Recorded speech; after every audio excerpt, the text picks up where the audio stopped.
What's up, guys? It's Taylor Pride.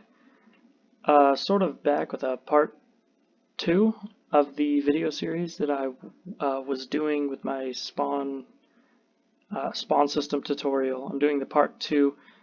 I got a PC, so if things look a little bit different, that is why. Firstly, I'm actually running the new ray tracing beta. Oh, okay. I guess bats spawn in here. But I just kind of wanted to show you guys kind of some cool stuff. All the reflections. And then check this out. It's like a beam of light. But I'm sure you guys have probably seen all that. You guys have probably watched some YouTube videos on it. So, here we are with part 2. So this is the command tower.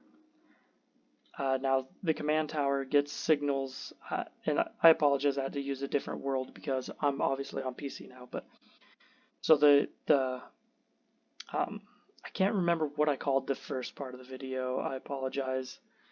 But that first part, once the timer, I believe it was the spawn timer, once it gets done, it's gonna spawn a block of sand that's gonna fall, and it's gonna trigger the rest of this stuff. Now this is obviously probably really hard to understand, so I'm gonna try to get through it as quick and as helpful as I possibly can. So basically, we'll just go through what's happening here. So once the sand block falls down onto the ground, the observer block, none of these are going to pick it up as it's falling. It won't count as a block update until it actually stops, which means this is going to be wave 1. And so once the sand stops here, this is going to get powered and then unpowered. So the power is going to go through. This is going to be your display. So I will show you that in just a sec. Or it doesn't matter which one you do. So there's display, and then there's an optional for sound. So for instance, up here, I did the sound of thunder, and this is the command that you would put in for that if you guys want to copy that down and put it in your command blocks. But that does the sound of thunder, which I want it to play that at the beginning of every round. If you guys don't want that, you can go ahead and actually just shorten this up and just make it one command block. And so this other command block, title at all players, action bar, wave 1. And this, you can put whatever you want. You can put level 1. It doesn't really matter. This is just sort of a wave spawn system, so you can do wave. You can put whatever you want. Go crazy with it, guys. I just left it as wave 1. And so that's what these two go. And you don't have to mess with the repeaters. Just know that one of them is for playing a sound and the other one is for telling you what wave you're on. Alright, so going into that, next we have the forks. Now this is where things get a little bit more tricky, but just try to stick with me, alright guys? So each of the tines of the fork represent different rooms in your map. So for instance, this has 5. This fork has 5 tines on it, which means there's going to be 5 different rooms, including your spawn room. So obviously you want your spawn room. This is going to be filled in automatically. You want that to be filled in right off the bat, because if not, then nothing's going to spawn at all. So if we were actually looking at this, this would already be filled all the way up to as high as your building. I don't know why I dropped that. So that's already going to be filled up. So as soon as the sand drops, let's just say this is wave 1. The sand drops, powers all of this, the lightning strikes, the thing pops up on your screen saying wave 1, and then it's going to come over to here, and as you can see, it can't get through any of these unless there was a block placed there, which we'll get to that in a minute. But this one, it can go through because there's a block placed there. So this is going to be your spawn room. And you can use commands to fill this portion in, or you can just do it by hand. It does not matter at all. The only thing that matters is that there's a repeater, an open space, or in this case, filled space, repeater, and then 2 command blocks. Now what these are going to do is this is going to go to your spawn grid, and this is going to place a redstone torch on whichever spawn grid that you decide. You can have spawn grids that can spawn, 5 zombies, 10 zombies. It's really up to you.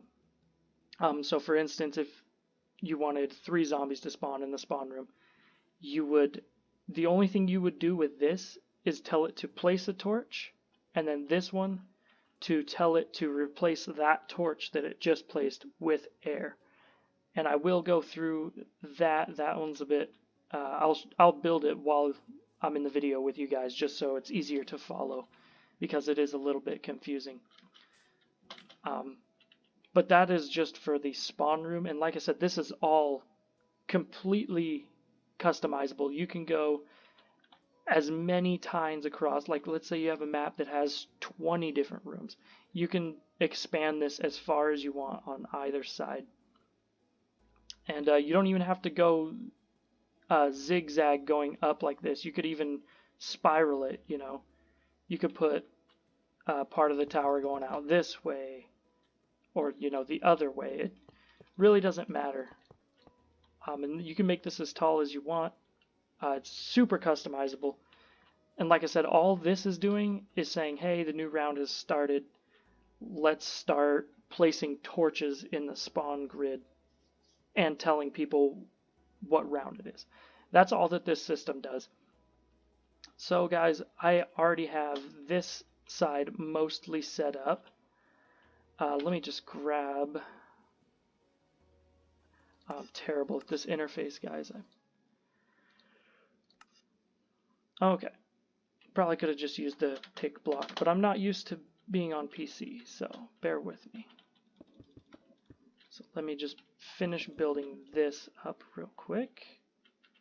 And I do highly recommend, like I have these color coded, I highly recommend color coding parts of yours as well. That way you can tell where everything is much easier.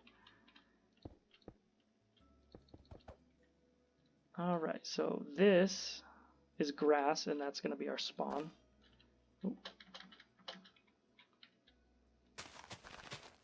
Alright, we'll just say that that's filled all the way to the ceiling. And then we have our repeaters, which are going to be facing this way, like so. And I'll just do this one for time's sake, because that's the only one we truly care about. And then let's say we have a spawn grid over here, which I promise guys it won't be as confusing once I explain the spawn grid in the next video. But basically what you need to know is that these are going to spawn 1 zombie apiece in wherever you want to spawn them.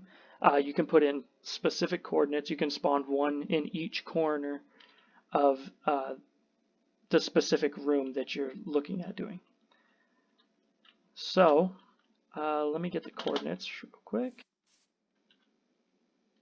19, 4, -2. All right. Just go.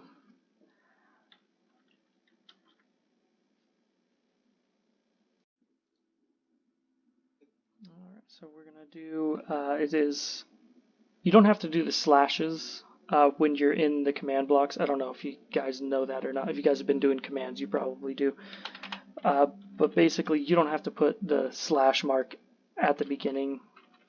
And of course, you can if you want. But so we're going to go set block, and I believe it was it was 19 space 4 space -2. And then we're going to go redstone underscore torch. All right. So let me just do a quick check. Okay, yeah, as you can see, guys, it did place a torch, so that is what we want, and then we'll leave that there for just a second. We want to put that on 1 tick delay, or I guess 2 ticks. And then this is going to be the same exact thing.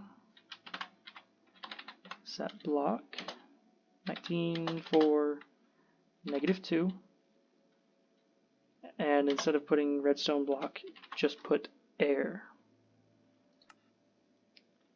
So now, what this is going to do, try to make it so you can see. Actually,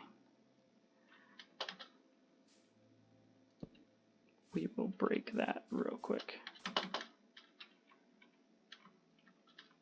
Make it so you can kind of see. If you look over toward those command blocks right there.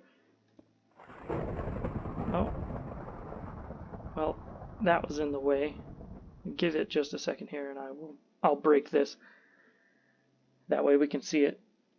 So if you keep watching over there, it places the torch and then deletes the torch, and that's all that this tower is going. All of this whole system. That's all it's going to do. Now, you're going to have several of these spawn grids set up for each one of these rooms, ideally.